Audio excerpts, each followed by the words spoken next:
I'll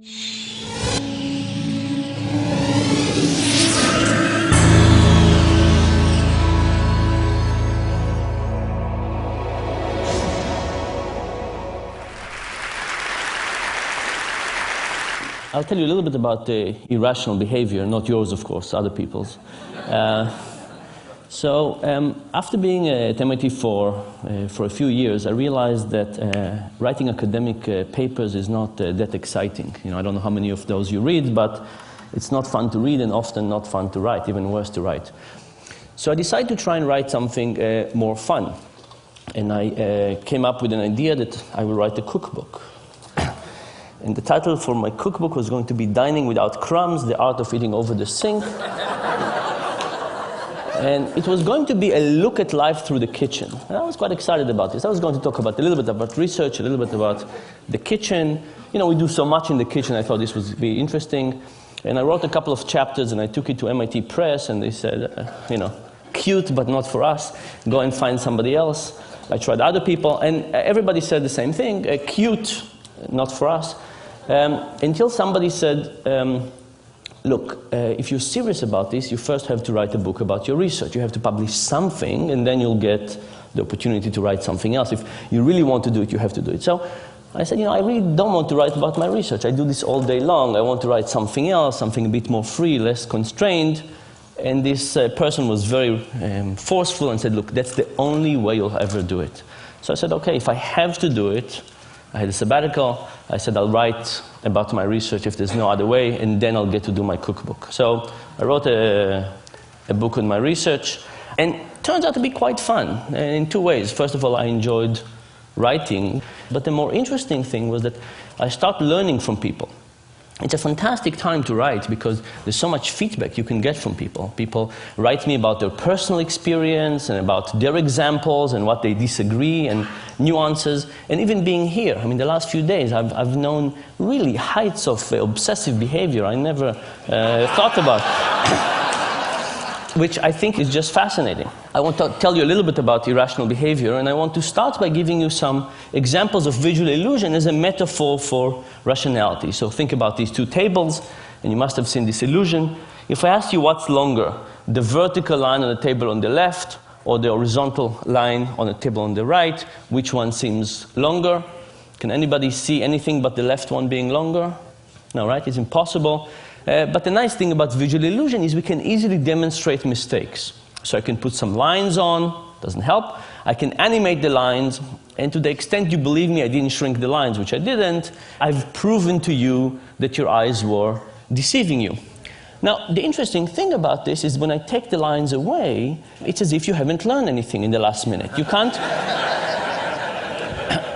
can't look at this and say, okay, now I see reality as it is, right? It's impossible to overcome this sense that this is indeed longer. Our intuition is really fooling us in a repeatable, predictable, consistent way. There's almost nothing we can do about it aside from taking a ruler and starting to measure it. Here's another one. This is one of my favorite illusions. What do you see the color that the top arrow is pointing to? The brown, thank you. The bottom one? Yellow. Turns out they're identical. Can anybody see them as identical? Very, very hard. I can cover the rest of the cube up, and if I cover the rest of the cube, you can see that they're identical. And if you don't believe me, you can get the slide later and do some arts and crafts and see that they're identical. But again, it's the same story, that if we take the background away, the illusion comes back, right? There's no way for us not to see this illusion. I guess maybe if you're colorblind, I don't think you can see that. I want you to think about illusion as a metaphor. You know, vision is one of the best things we do. We have a huge part of our brain dedicated to vision, bigger than dedicated to anything else.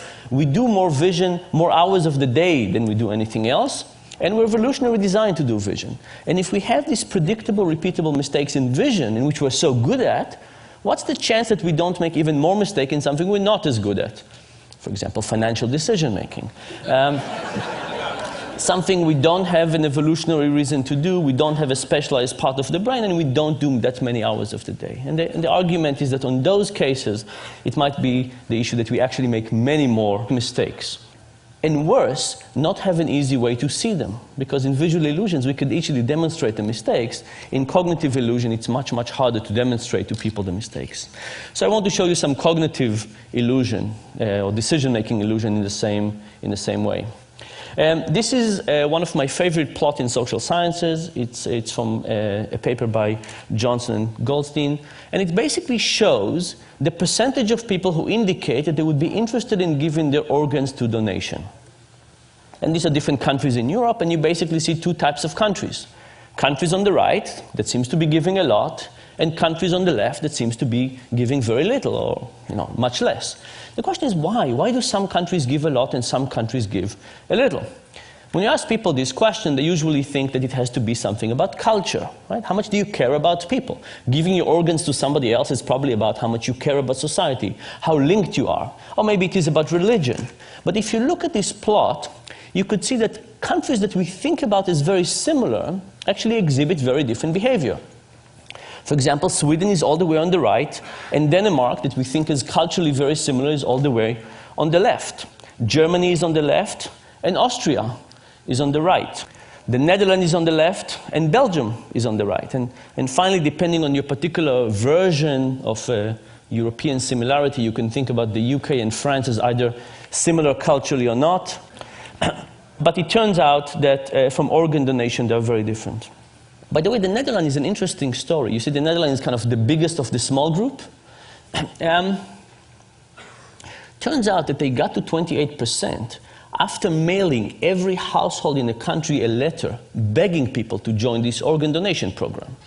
Right, so you know the expression, begging only gets you so far? It's 28% in organ donation. But whatever the countries on the right are doing, they're doing a much better job than begging. So what are they doing? Turns out the secret has to do with the form at the DMV. And here's the story. The countries on the left have a form at the DMV that looks something like this. Check the box below if you want to participate in the organ donor program. And what happens? People don't check and they don't join. The countries on the right, the ones that give a lot, have a slightly different form. It says check the box below if you don't want to participate. Interestingly enough, when people get this, they again don't check, but now they join the program. Now, think about what this means.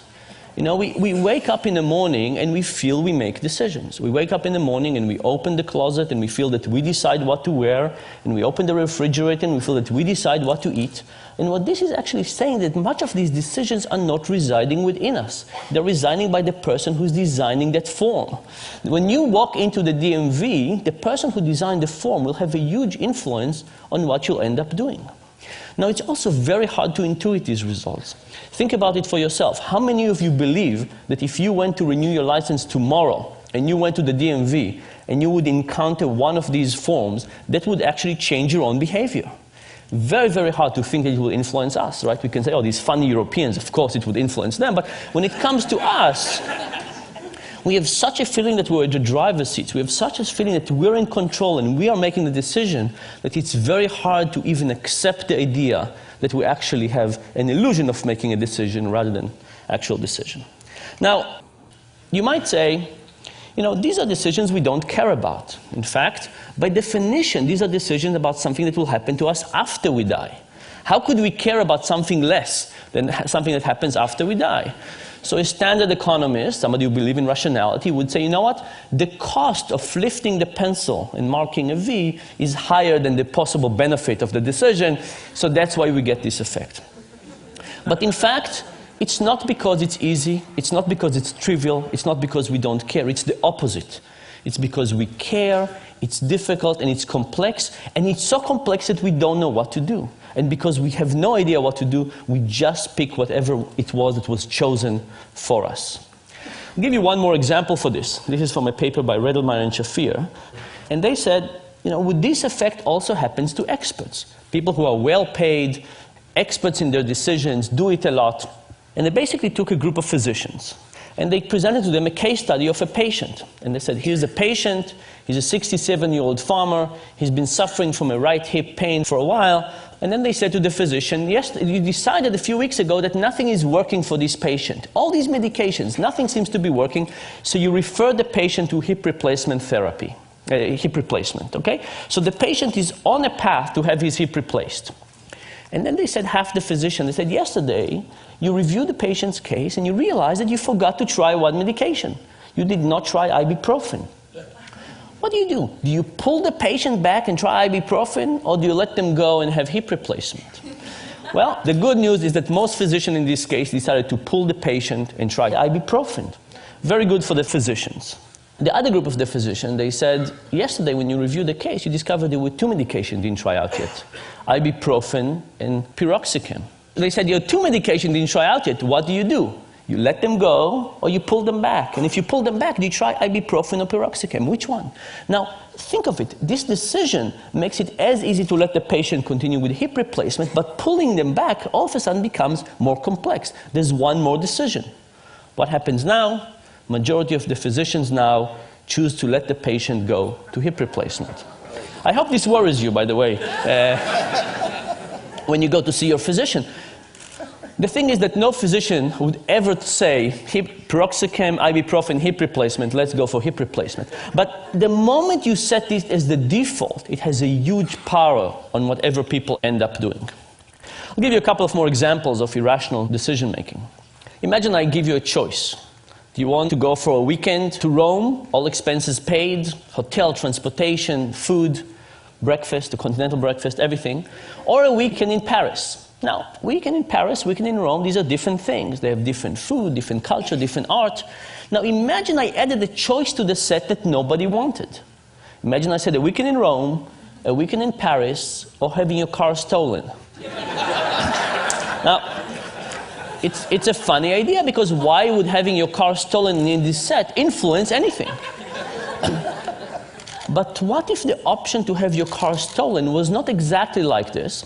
What if it was a trip to Rome, all expenses paid, transportation, breakfast, but doesn't include coffee in the morning? If you want coffee, you have to pay for it yourself. It's €2.50. Now, in some ways, given that you can have Rome with coffee, why would you possibly want Rome without coffee? It's like having your car stolen. It's an inferior option. But guess what happened? The moment you add Rome without coffee, Rome with coffee become more popular, and people choose it.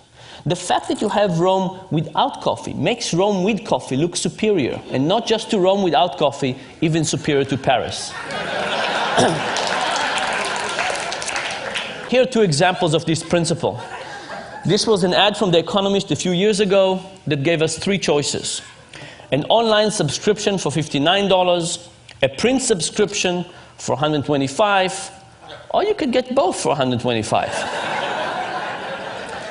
Now, I looked at this and I called up The Economist and I tried to figure out what were they thinking. And they passed me from one person to another, until eventually I got to a person who was in charge of the website, and I called them up and they went to check what was going on, and the next thing I know, the ad is gone and no explanation. So I decided to do the experiment that I would have loved The Economist to do with me. I took this and I gave it to 100 MIT students. I said, what would you choose? And these are the market share. Most people wanted the combo deal. Thankfully, nobody wanted the dominated options. It means our students can read. But now, if you have an option that nobody wants, you would take it off, right? So I printed another version of this when I eliminated the middle option, and I gave it to another 100 students. Here's what happens. Now the most popular option became the least popular, and the least popular became the most popular. What was happening is that option that was useless in the middle was useless in a sense that nobody wanted it.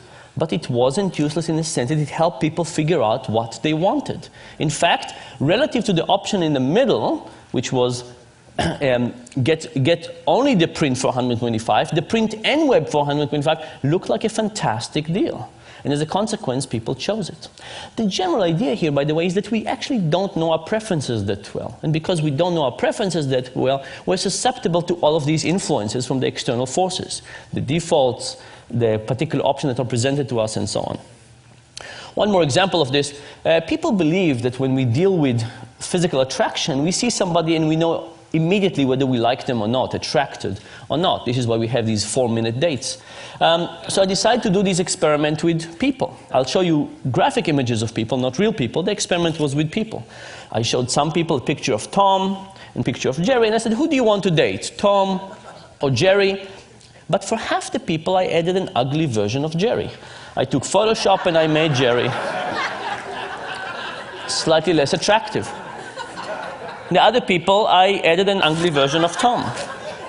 And the question was, will ugly Jerry and ugly Tom help the respective more attractive brothers? And the answer was absolutely yes. When ugly Jerry was around, Jerry was popular. When ugly Tom was around, Tom was popular. This, of course, has two very clear implications for life in general. If you ever go bar hopping, who do you want to take with you?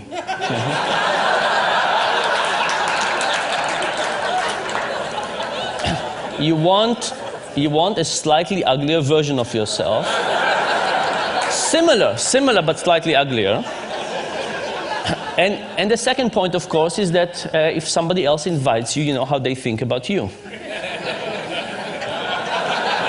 Now you're getting it. What is the general point? The general point is that when we think about economics, we have this beautiful view of human nature.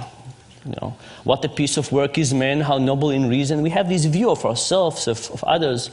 The behavioral economics perspective is slightly less generous to people. In fact, in medical terms, that's our view. But there is a silver lining. And the silver lining is, I think, kind of the reason that behavioral economics is interesting and exciting. You know, are we Superman or are we Homer Simpson? When it comes to building the physical world, we kind of understand our limitations. We build steps and we build these things that not everybody can use, obviously, but we build them.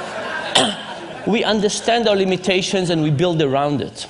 But for some reason, when it comes to the mental world, when we design things like healthcare and retirement and stock markets, we somehow forget the idea that we're limited.